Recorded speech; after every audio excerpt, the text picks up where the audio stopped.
Hi guys, welcome to iDream. నేను మీ Chanakya. Present ఉన్న జనరేషన్లో క్రిప్టో కరెన్సీ గురించి కూడా మనం బాగా వింటున్నాం, కానీ దానివల్ల జరిగే మోసాలు కూడా పెరిగిపోయాయి. అయినా కానీ కొంతమంది అయితే క్రిప్టో కరెన్సీలో ఇన్వెస్ట్ చేయడం మాత్రం ఆపట్లేదు. ఇలా క్రిప్టో కరెన్సీ ఎంతవరకు మంచిది, అసలు అక్కడ ఇన్వెస్ట్ చేస్తే ఎలా ఉంటుంది, ఏంటి అనే దాని గురించి కూడా మనకు ఒక పిక్చర్ క్లారిటీ ఇవ్వడానికి ఇక్కడ మన ఫైనాన్షియల్ అడ్వైజర్ విజయ్ కర్ణం గారు కూడా ఉన్నారు. మరి ఆయన అడిగి తెలుసుకుందాం. Hi sir. హలో అండి. Sir, crypto currency after Covid, so ఈ క్రిప్టో కరెన్సీ గురించి మనం బాగా వింటున్నాం. ఇన్వెస్ట్మెంట్ చేసే వాళ్ళు కూడా బాగా పెరిగిపోతూ ఉన్నారు. అండ్ కొన్ని దానిలో జరుగుతున్న మోసాలు కానీ కొన్ని తీసేయడాలు కానీ ఇన్ని జరుగుతున్నా కానీ కొంతమంది మాత్రం అది వదలలేక దాంట్లోనే కంటిన్యూ అవుతూ ఉన్నారు. సో దాని గురించి మీరు ఏం చెప్తారు? అసలు మనకి తెలుగు స్టేట్స్లో కానీ మన ఇండియాలో కొంచెం ఎక్కువ సౌండ్ స్టార్ట్ అయింది 2018 నుంచి స్టార్ట్ అయిందండి. ఇది క్రిప్టో కరెన్సీ అనేది ఒక అసెట్, అంటే ఒక ఇన్వెస్ట్మెంట్ ఆపర్చునిటీ. దీంట్లో ఇన్వెస్ట్ చేసిన వాళ్ళు లాభాలు తీసుకుంటున్నారు అనేది అది స్టార్ట్ అయింది 2018లో స్టార్ట్ అయింది. కోవిడ్లో అసలు ఇట్స్ ఎ బ్లాస్ట్ అంటే ఇట్లా మొత్తం ఎక్స్ప్లోజన్ లాగా అయిపోయింది. ఇప్పుడు మనం దాన్ని కొంచెం కూలింగ్ ఆఫ్ అవుతుంది, లేకపోతే కొంచెం సెటిల్ డౌన్ అవుతుంది అనేసి చూస్తున్నాం. ఫస్ట్ థింగ్, మనం ఏ ఇన్వెస్ట్మెంట్ చేసినా దాని గురించి మనం ఇన్ డీటెయిల్ అనాలిసిస్ చేయాలండి. ఓకే, ఏం తెలియకపోతే తెలుసుకోవాలంతే. As an investor it's your right. మీరు ఎవరినైనా సరే మీరు అడగాల్సిందే ఖచ్చితంగా. ఇదేనే కాదు, క్రిప్టో కరెన్సీ అనే కాదు, గోల్డ్ అయినా సరే, రియల్ ఎస్టేట్ అయినా సరే, మ్యూచువల్ ఫండ్స్ అయినా సరే, ఇన్ డీటెయిల్ అడగండి. ఇంత నాలెడ్జ్ మీరు తీసుకుంటే మీ క్యాపిటల్ అంత సేఫ్గా ఉంటుంది. ఓకే, మీరు గోల్డ్ గురించి ఎంత ఎక్కువ తెలుసుకుంటే మీ investment in gold that will be safe, అంటే అంత సేఫెస్ట్గా ఉంటుంది. ఎందుకంటే మీరు మిస్టేక్స్ చేసే ప్రాబిలిటీ చాలా తగ్గిపోతుంది.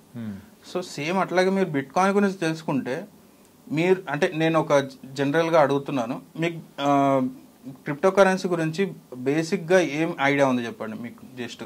అంటే క్రిప్టో కరెన్సీ అంటే అది ఫిజికల్గా కనిపించేది కాదు. Okay, main thing. ఓకే, అంటే మీరు అన్నట్టు 2018కు ముందు ఉన్నాయి, కానీ అప్పటి నుంచి ఎక్కువగా వినిపించడం అనేది మొదలైంది.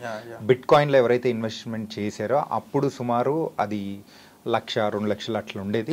ఇప్పుడు దాని మార్కెట్ చూసుకుంటే 50 lakhs 40+ అని చెప్పేసి పెరిగిపోయింది. కానీ ఇలా ఉన్నాయి, కానీ దాంట్లో కూడా మోసాలు అనేది కూడా జరుగుతూ ఉంటాయి. ఒకసారి పోయిందంటే అది ఎలా పోయిందో ఎక్కడ పోయిందో కూడా అర్థం చేసుకోలేని విధంగా అయిపోతుంది. సో ఏంది అంటే, ఇప్పుడు సపోజ్ మీకున్నంత అవేర్నెస్ కూడా ఉండదు చాలా మందికి. సపోజ్ ఒక 80% మెంబర్స్కి మీకు తెలుసు అనుకున్నా కూడా that will B not enough. ఎప్పుడైతే మీరు ఇంకా ఎక్కువ లోతుకి వెళ్తే మీకు తెలిసేది ఏంటంటే, ఒక బ్లాక్ చైన్ టెక్నాలజీతోని తయారైన కరెన్సీ ఇది. ఇంకా బ్యాక్కి వెళ్తే మనకు తెలిసింది ఏంటి అంటే, బిట్ కాయిన్స్ కానీ క్రిప్టో కరెన్సీస్ కానీ this is use for the illegal activities. అంటే అందరూ అలా యూజ్ చేస్తారని కాదు, ఒక set of people. So most of the things అలా జరుగుతాయి. అంటే దీంట్లో జరిగే ప్రాబిలిటీ చాలా ఎక్కువ. ఎందుకు అంటే గవర్నమెంట్ ఆథరైజేషన్ లేకుండా, అంటే గవర్నమెంట్ కి తెలియకుండా జరిగే ట్రాన్సాక్షన్స్ లో ఇవి కూడా ఒకటి అనమాట. ఓకే, సో ఇవన్నీ ఒక సెట్ ఆఫ్ పీపుల్ యూజ్ చేస్తారు. అంటే ప్రతి టెక్నాలజీలో ప్రోస్ ఉంటాయి, కాన్స్ ఉంటాయి. అంటే మంచి ఉంటుంది, చెడు ఉంటుంది. దీంట్లో చెడు ఇట్లాంటిది అనమాట. ఇంకా ఏంది అంటే, మీకు అండర్లయింగ్ అసెట్ అనేది ఏది ఉండదు బిట్ కాయిన్ లో. అంటే ఇప్పుడు బిట్ కాయిన్స్ అనేది లిమిటెడ్ ఉంటాయి, లిమిటెడ్ సప్లై అని చెప్తారు. సో దానివల్ల దాని వాల్యూ పెరుగుతుందని చెప్తారు. ఇది మనకు వచ్చే బేసిక్ ఎగ్జాంపుల్, బేసిక్ ఎక్స్ప్లెనేషన్ అయితే ఇది. సమ్ సెట్, అంటే క్వాంటిటీ ఐడియా లేదు, కానీ సెట్ ఆఫ్ క్వాంటిటీ మాత్రమే ఉంటాయి. ఆ క్వాంటిటీ ఎవరి దగ్గర ఉంటే వాళ్ళకి అప్రిసియేషన్ పెరుగుతుంటుంది, వాళ్ళు రిటర్న్స్ తీసుకుంటుంటారు. అందుకే మీరు ఇన్వెస్ట్ చేస్తే ఆ కాయిన్స్ మీకు తక్కువ అమౌంట్ వచ్చినా ఎక్కువ అయిన తర్వాత మళ్ళీ వేరే వాళ్ళు తీసుకుంటారు కదా, అప్పుడు మీకు వాల్యూ పెరుగుతుంది అని చెప్తారు. కానీ ఇంతకుముందు బిట్ కాయిన్ ఒకటే ఉంది, ఇప్పుడు అట్లా కొన్ని హండ్రెడ్స్ ఆఫ్ కరెన్సీస్ వచ్చాయి బయటికి. ఓకే, అంటే ఇంతకుముందు ఒకటే ఉన్న దగ్గర ఇక్కడ 100 అయినాయి. ఫస్ట్ థింగ్ అంటే నెంబర్ ఆఫ్ కాయిన్స్ పెరిగిపోయాయి, రెగ్యులేషన్ తక్కువ, అంటే గవర్నమెంట్ స్క్రూటినీ అదంతా తక్కువ. అసలు ఇక్కడ అవుతుంది ఏమవుతుంది తక్కువ, దాని మీద ట్యాక్సెస్ ఉంటాయి, అది సెకండ్ థింగ్. కానీ ఇది తక్కువ. సెకండ్ థింగ్ వచ్చేసి మీకు అసలు అండర్లయింగ్ అసెట్ అనేది ఏది లేదు. ఇప్పుడు సపోజ్ స్టాక్ మార్కెట్లో మీరు ఇన్వెస్ట్ చేసి పలానా కంపెనీలో వీళ్ళు ఇన్ని 5 years ఇంత జనరేట్ చేశారు, నెక్స్ట్ 5 years ఇంత జనరేట్ చేస్తారు అని ఒక ఐడియాతో మీరు ఇన్వెస్ట్ చేస్తారు. కానీ బిట్ కాయిన్ లో అలా కాదు, మీరు ఏ కంపెనీలో ఇన్వెస్ట్ చేయట్లేదు, జస్ట్ ఒక కరెన్సీలో ఇన్వెస్ట్ చేస్తున్నారు. ఆ కరెన్సీ పెరుగుతుందని నమ్మకంతో ఇన్వెస్ట్ చేస్తున్నారు. రేపు పొద్దున బిట్ కాయిన్ ఫర్ సపోజ్ లేదు అనుకుందాం, మీ ఇన్వెస్ట్మెంట్ ఎక్కడ పోయినట్లు? యా, మీ ఇండెట్గా రీసెర్చ్ చేస్తే దానికి అండర్లయింగ్ అసెట్ అనేది ఉండదు, ప్లస్ ఎన్ని ఇయర్స్లో ఎంత అవుతుంది అనేది క్లారిటీ లేదు. సో దాని బదులు మీరు అందుకే ఎప్పుడైనా సరే మనం రియలిస్టిక్గా ఉండాలి. అంటే లాస్ట్ 5 years దాని ఏంది, లాస్ట్ 10 years ఏంది, లాస్ట్ 20 years ఏంది.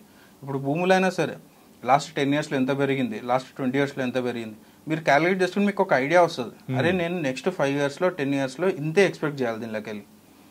దీంట్లో ఏమవుతుంది అంటే గ్యాంబ్లింగ్ అవుతుంది ఎక్కువ. ఓకే, మనం ఇన్వెస్ట్మెంట్ చేయట్లేదు, ఇక్కడ గ్యాంబ్లింగ్ చేస్తున్నాం. ఏం చేస్తున్నాము, ఒక 1 lakh పెట్టేస్తే క్రిప్టో కరెన్సీలో ఒక 5 lakhs అవుతుంది, ఒక 10 lakhs అవుతుంది. అది గ్యాంబ్లింగ్. Investment is different. నేను చెప్పే ప్రొసీజర్ అంతా ఇన్వెస్ట్మెంట్ కోసం, దాంట్లో లేదు గ్యాంబ్లింగ్ కోసం వెళ్తాం. గ్యాంబ్లింగ్ ఏంటంటే వస్తే 5 lakhs వస్తుంది, పోతే 1,00,000 పోతుంది. అది గ్యాంబ్లింగ్. చాలా మంది ఇన్వెస్ట్మెంట్కి గ్యాంబ్లింగ్కి ఇదే డిఫరెన్స్ అనేది తెలుసుకోలేకపోతారు.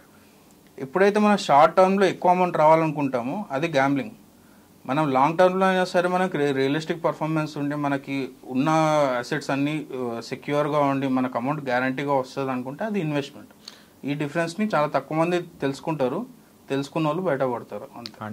అంటే మీరు అన్నట్టు సో 99.99% సో ఇందులో డబ్బులు పోగొట్టుకున్న వాళ్ళే ఎక్కువ శాతం, కానీ తెచ్చుకున్న వాళ్ళు మాత్రం చాలా తక్కువ.